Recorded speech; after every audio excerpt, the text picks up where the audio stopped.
किसी समय की बात है। एक राज्य था जो अपनी समृद्धि और वैभव के लिए प्रसिद्ध था। राज्य के चारों ओर हरे भरे मैदान, सुंदर नदियाँ और ऊंचे पर्वत थे। इस राज्य का एक विशेष आकर्षण था एक घना जंगल जो रहस्यों से भरा हुआ था। जंगल के भीतर एक प्राचीन महल खड़ा था जो वर्षों से वीरान और खंडर हो चुका था। महल के चारों ओर भयानक अफवाहें फैली हुई थी कि वहाँ एक भयानक जानवर रहता है जिसे लोगों ने कभी देखा नहीं था, पर उसकी डरावनी कहानियाँ पीढ़ियों से सुनाई जाती थी। उस जंगल और महल के बारे में कोई भी व्यक्ति कुछ भी निश्चित तौर पर नहीं जानता था। इस राज्य के राजा व रानी के घर एक सुंदर और निडर बेटी का जन्म हुआ जिसका नाम ईरा रखा गया। ईरा बचपन से ही अपनी सुंदरता और अद्भुत बुद्धिमत्ता के लिए जानी जाती थी। वह साहसी थी और अपने राज्य के लोगों से प्रेम करती थी, परंतु उसकी किस्मत में कुछ ऐसा लिखा था जिसका अंदाज़ा ना उसके माता पिता को था और ना ही राज्य के किसी और व्यक्ति को। ईरा का जन्म होने पर राजा और रानी को एक भविष्यवाणी सुनाई गई थी। राज्य के सबसे पुराने ज्योतिषी और एक जादूगरनी ने बताया कि ईरा के जीवन में एक भयानक अभिशाप जुड़ा है।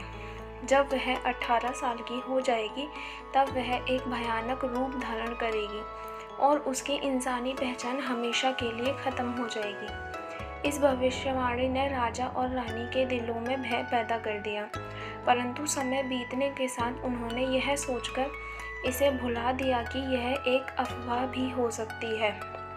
ईरा के बचपन में कोई ऐसी घटना नहीं घटी जिससे उसके माता पिता को विश्वास होता कि वह शापित है। वह बेहद खुश और हंसमुख थी। ईरा अपने महल में अपनी जिज्ञासु प्रवृत्ति के लिए जानी जाती थी।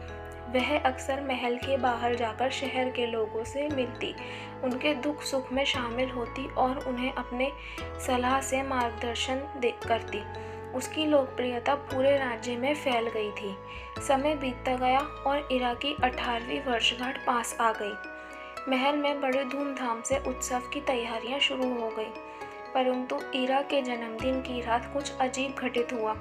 जब महल में उत्सव चल रहा था, ईरा अचानक असहज महसूस करने लगी। उसे सिर में बहुत तेज दर्द हुआ और उसका पूरा शरीर कांपने लगा।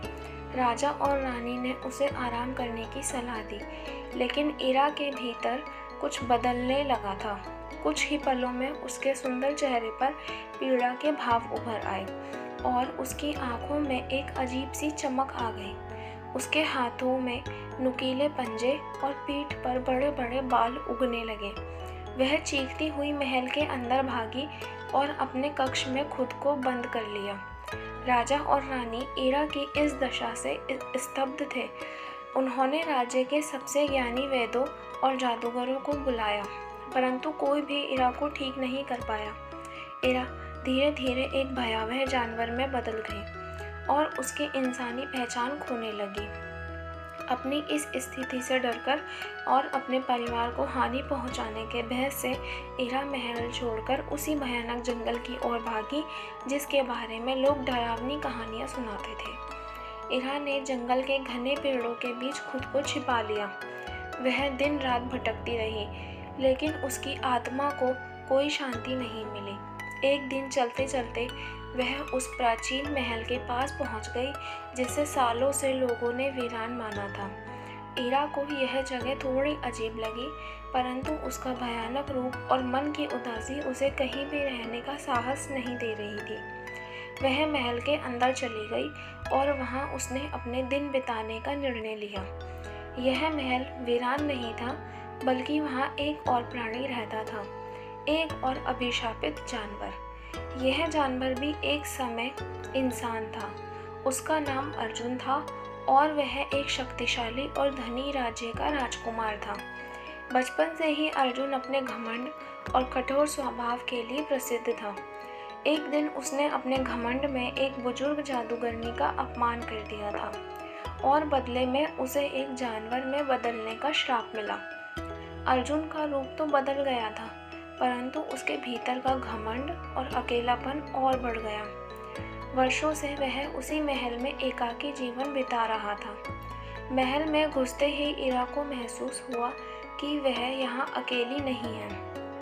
अर्जुन ने भी तुरंत उसकी उपस्थिति को महसूस कर लिया। पहले तो अर्जुन ने सोचा कि कोई और इंसान महल में घुस आया है, परंतु जब उसने इरा को देखा तो उसे अपनी आंखों पर विश्वास नहीं हुआ। इरा भी एक जानवर बन चुकी थी, परंतु उसकी आंखों में दर्द और अकेलापन था।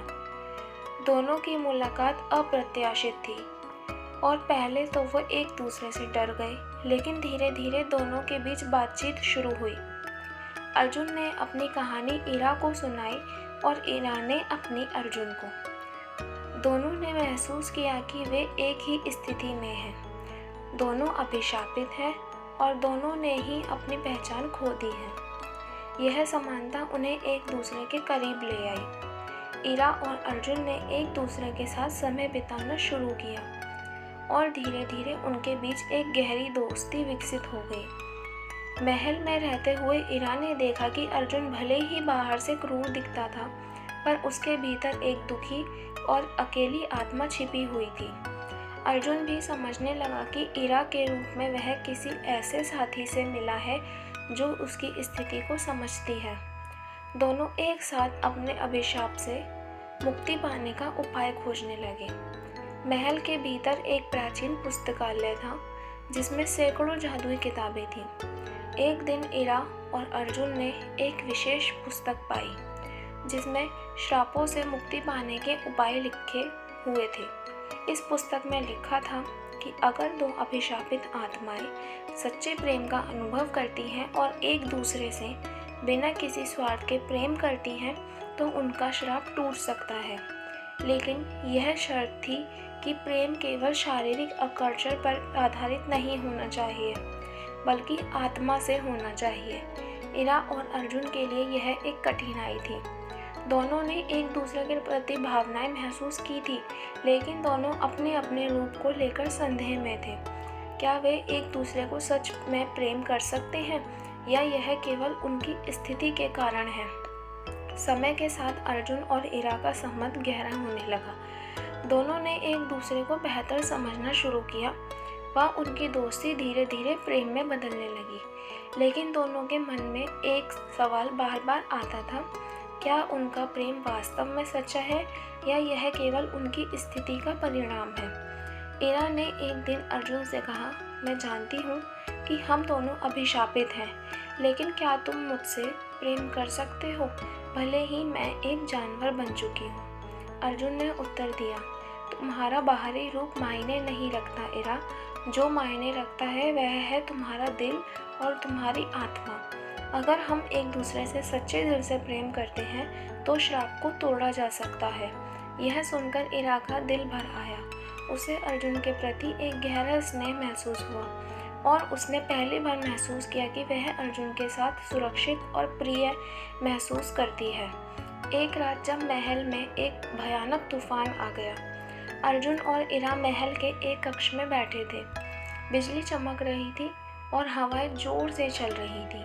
तभी अर्जुन ने इरा का हाथ थामा और कहा, मैं जानता हूँ कि हमारा प्रेम सच्चा है।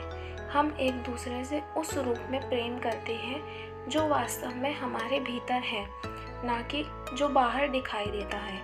इरा ने अर्जुन की आंखों में देखा और उसने महसूस किया कि यह वही क्षण है जब उन्हें अपने प्रेम का इजहार करना चाहिए। उसने अर्जुन से कहा कि मैं तुमसे सच में बहुत प्यार करती हूँ, और अर्जुन ने भी इरा से अपने सच्चे प्यार का इजहार किया और कमरे में एक तेज रोशनी के साथ दोनों ही श्राप मुक्त हो गए और खुशी खुशी एक दूसरे के साथ रहने लगे।